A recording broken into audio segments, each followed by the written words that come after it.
हम गुलामों को मदीना चाहिए, हम गुलामों को मदीना चाहिए। सारे फूलों ने यही मिलकर कहा, सारे फूलों ने यही मिलकर कहा, मुझको आका का पसीना चाहिए, मुझको आका का पसीना चाहिए, मुझको आका का पसीना चाहिए। परवर दी तक पहुँचने के लिए, सरवर दी तक पहुँचने के लिए गौसे आजम का वसीला चाहिए, गौसे आजम का वसीला चाहिए। सारे फूलों ने यही मिलकर कहा, सारे फूलों ने यही मिलकर कहा, मुझको आका का पसीना चाहिए। माँ बहनों की तादाद धीरे धीरे बढ़ती जा रही है, इनको बुजुर्गों से ज्यादा मोहब्बत है। हम भी देखेंगे मदीना एक दिन, हम भी देखेंगे मदीना एक दिन, आपका बस एक इशारा चाहिए, आपका बस एक इशारा चाहिए। वलियों में एक है बहलूल दाना रज़ी अल्लाह ताला अन्हु। बहलूल दाना दरिया के किनारे रेत से छोटे छोटे महल बना रहे थे, महल, वो महल बना रहे थे। उस जमाने में हारून रशीद अपने वक्त का बादशाह और उनकी बीबी जुबैदा खातून मलका हमीरा सुबह 8 बजे अपनी बीवी के साथ हारून रशीद की सैर करने गया तो क्या देखा कि बहलूल दाना रेत से छोटे छोटे मकान बना रहा है। और बहलूल दाना कौन है? अल्लाह के बहुत बड़े वली। क्या कर रहे हो? क्या देख नहीं रही हो? मैं छोटे छोटे जन्नती महल बना रहा हूं, जोर से, जन्नती महल बना रहा हूं। हारून रशीद की बीबी जुबैदा ने सोचा कि ये तो मिट्टी का घर बना रहे हैं और कह रहे हैं कि मैं जन्नती महल बना रहा हूं, है ना।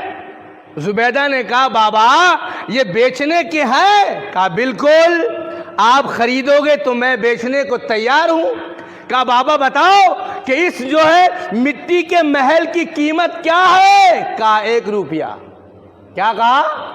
जोर से बोलो। 1 रुपया। 1 रुपया दे दिया बहलूल दाना को और देने के बाद वो महल लेकर के आ गई। रात हो गई, सो गए हारून रशीद और उनकी बीवी। हारून रशीद ने ख्वाब में क्या देखा कि वो जन्नत में टहल रहा है, जन्नत में टहल रहा है। तो जन्नत में टहलते टहलते सारे महलों को देखा तो सारे महलों में से एक महल पे जुबैदा बी का नाम। बीवी मैंने ख्वाब में अजीबो गरीब चीज देखी। कहा क्या देखा? कहा जन्नत के महल देखा और तमाम महलों में से एक महल पे ऐ मेरी बीवी तुम्हारा नाम लिखा हुआ था। कहा अच्छा, मैं उस जन्नत के अंदर जाना चाह रहा था लेकिन दारोगा जन्नत ने मुझे उस महल में जाने से रोक दिया। कहा ये महल जुबैदा बी का है, दूसरा कोई नहीं जा सकता। अरे बीवी, जब तुमने महल खरीदा था तो मैंने तुम्हारी मजाक बना दी थी, मैंने तुम्हें रिस्पेक्ट नहीं दिया था, तुम्हारी इज्जत नहीं की थी, तुम्हारी हंसी उड़ा दी थी। लेकिन ऐ बीवी, मैं एक मर्तबा और जाना चाहता हूं उस बाबा के पास जिनका नाम बहलूल दाना है। और हारून रशीद को ले लिया और दरिया के किनारे चली गई। क्या देखते हैं कि बहलूल दाना रेती के मिट्टी से छोटे छोटे महल बना रहे हैं। हारून रशीद रुक गए, उनकी आगे बढ़ी और बाबा बहलूल दाना से कहा, बाबा क्या कर रहे हो? कहा, हारून रशीद देख नहीं रहे, मैं जन्नती महल बना रहा हूं। सुनना गौर से। हारून रशीद ने कहा, बाबा एक महल मुझे भी चाहिए, एक महल मुझे भी चाहिए। का कीमत अदा कर दो, महल ले जाओ, हम तो बनाने और बेचने के लिए ही मौजूद हैं। अल्लाहु अकबर। कहा, बाबा इस महल की क्या कीमत है? बहलूल दाना ने क्या कहा इकबाल भाई? बहलूल दाना ने कहा, अरे हारून रशीद इस महल को खरीदना चाहता है। कहा इस महल की कीमत है तेरी सारी दौलत। तो आपने 1 रुपए में बेच दी थी और आज मेरी सारी दौलत एक तरफ और ये मिट्टी का महल एक तरफ। कहा देखना हो गौस आजम से कौन मोहब्बत करता है माँ बहनों।